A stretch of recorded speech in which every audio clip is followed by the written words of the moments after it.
আসসালামু আলাইকুম। আজকে আমি সারভাইভেলে আছি,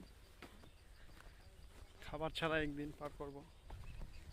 আশেপাশে জঙ্গল, আমি দেখতেছি যে এখানে প্রচুর জঙ্গল, কিন্তু খাবার কোনো ফলের গাছ নেই। তো চেষ্টা করব যে কোনো প্রচুর রোদ, সূর্য মাথার উপরে,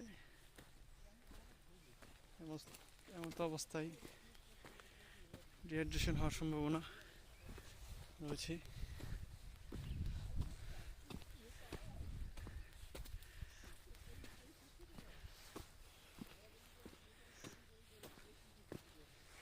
এখন মানুষের হাঁটা পথে আমরা হাঁটতেছি, দেখা যাক লোকালয় পাওয়া যায় কিনা,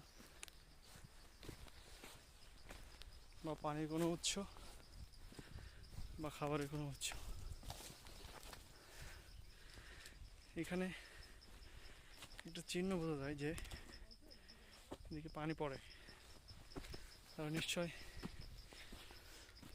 এদিকে বৃষ্টির পানি পড়বে। দুই দিকে দুইটা রাস্তা চলে গেছে, আমরা এই রাস্তায় যাবো। এদিকে মানুষের আনাগোনা দেখা যায়।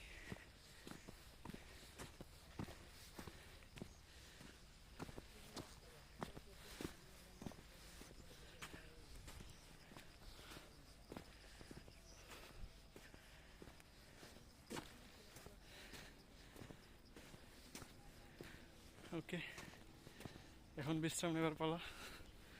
ধন্যবাদ।